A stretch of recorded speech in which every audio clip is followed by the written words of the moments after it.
Ви благодарам, подпредседателке, со оглед на тоа што јас сум последниот говорник од пратеничката група која ја поднесе оваа интерпелација и со оглед на тоа дека исцрпно беа аргументирани сите аргументи во однос на интерпелацијата и со оглед на тоа дека во јавноста постои консензус дека интерпелацијата е оправдана и неопходна, јас нема да се задржам на дополнителна аргументација и на бранење на нешто што е веќе одбрането и нешто што е веќе заклучено и нешто што само треба да се пристапи, да се има политичка волја и храброст која ќе видиме, која најверојатно нема да ја покаже тука пратениците на ВМРО ДПМН, а пред која се исправени. Ова е всушност еден тест за ВМРО ДПМН пред се, а потоа и за знам, затоа што вие нормално дека ќе се користите со неартикулирани аргументи.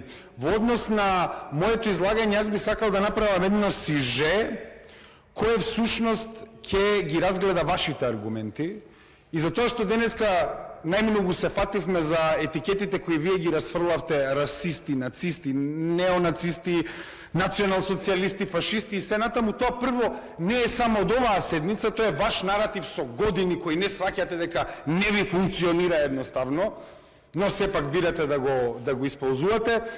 Јас ќе ви дадам одговор. Еден термин кој го искористивте беше апсолутно точен, тоа е популисти. И всушност тоа што на вас ви пречи, тоа за кое немате одговор, прво затоа што сте анахрони политичари со анахрони политики, второ затоа што сте импотентни и некомпетентни да одговорите на модерен популизам, во овој случај левиот популизам, тогаш во бунило пробувате да се најдете со други етикети кои можат да ја донесат дебатата во ваша полза. И затоа што денеска вие бевте на браникот на западната цивилизација од левица, ќе го искористам аргументот на еден либерален филозоф, на либерален политички филозоф, доста еминентен во круговите на западната либерална мисла која вие денеска ја браните, а тоа е Майкл Сендел.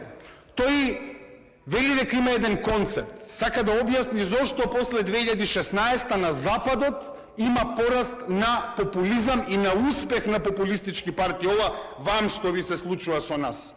Тој вели дека прво книгата ја насловува "Тиранија на меритократијата". И ќе видите зошто. Затоа што првиот проблем што тој смета дека допринесува до раст на популизмот и успехот на популизмот е економската дислокација. Океј, тоа е доста јасно. Вториот елемент е демографската промена во Западна Европа и во Америка со мигрантските кризи. Ние во Македонија немаме таков контекст, но следејќи ги нивните политички трендови, нормално дека ова навлага и кај нас. И третиот елемент, драги и почитувани колеги, го нарекува снобизмот на елитата. Од одбраната на Африм Гаши до сите ваши излагања, се што видовме е еден еклатантен пример на снобизам, на отуѓена елита всушност. И ова допринесува левица да има успех, не нешто друго. Затоа што вие со вашите постапки ни отварате простор за успех. Овој снобизам на елитата гласачите го казнуваат, така што овој феномен на популистички партии се вели дека е бунт на гласачите против политичарите од естаблишментот кои, пратете, за да ја оправдаат својата перпетуална владеачка позиција, сметаат дека нивните креденцијали, нивните позиции, нивната моќ и нивните пари се добиени по заслуга. И тука лежи проблемот. Вие сметате дека повредата на уставот, повредата на политичката волја на граѓаните не е толку проблем затоа што вие, вашата партија, Африм Гаши, јас, ти, сме заслужиле да бидеме тука. Вие навистина верувате дека сте најспособни и затоа работничката класа во исто време се осеќа маргинализирано во склоп на овој политички систем и се повеќе дава поддршка на популистички движења, независно тоа дали се десни или леви. Нашите политичари во Македонија ја отелотворуваат оваа идеја и користат како нејзини гласноговорници на идејата за тиранија на меритократијата, но пратете, Майкл Сендел се повикува на дефиницијата на меритократија на Майкл Јанг пак, кој вели меритократијата е дистописка форма на аристократијата каде што еден дел од владеачката класа се смета за победници, за некои што имаат право да бидат таму, затоа што се повикуваат на некои поголеми идеали кои се содржани само во нив. Тука извира вашата претенциозност. Затоа вие денеска интерпелацијата за Африм Гаши, која всушност за неговото прекршување на работата во собранието, за неговото дискредитирање на државата, затоа вие го сметате како напад на НАТО, напад на западната цивилизација, напад на стратешките интереси на Европа, затоа што вие мислите дека независно што се случува, Африм Гаши заслужува да биде овде. Тоа е проблемот и тоа отвара врата за наш успех, драги колеги. Вие сте толку претенциозни што велите дека интерпелацијата на Африм Гаши со двајца пратеници кои има повеќе скандали од гласови, доаѓа од Москва. Какво ниво на претенциозност е тоа, драги колеги, ако не е само диверзија? А во сите ваши аргументи, и ова морам да го чепнам, зборувате за расчекор помеѓу политичка теорија и пракса. Вие се декларирате како проевропска партија, све антиевропско и коалиција е содржана во вас. Кога збориме за расчекор помеѓу идеологија и теорија, ве молам, погледнете се себе, затоа што таа евроатлантска интеграција за која сите се борите, никакви резултати немаме во поглед на евроатлантската интеграција. Тоа се покажува низ европски извештаи, тоа се покажува преку политичките капитулации кои државата мора да ги носи заради вашата неспособност. Тоа е расчекор во идеологија и во пракса. А посебно па јас не ме допира.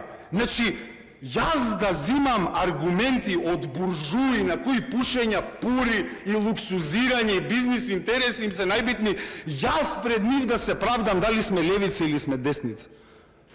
Вие мислам дека на вистина имате проблем со реалноста. Затоа што Африм Гаши на нас не вика, вие како левица треба да ги обедините сите. Не. Ние не сме да ги обединиме сите. Ние сме представници на работничката класа, на обесправените, на маргинализираните и на безимотните. Вие сте представници на владеачката класа. Обединување тука нема. И со која реторика се користите? Со етничка и национална реторика. Затоа што сакате да створите политички систем каде што работникот албанец ќе има солидарност само со газдата албанец, а не со работникот македонец или па обратно. За на крај да се солидаризираат само со своите газди албанци или со своите газди македонци и на крај газдите, да направат коалиција. Еве ги газдите и направивте коалиција. И само така можете политичкиот плен да го поделите, затоа што тоа одговара на фактичката состојба на вашата политика.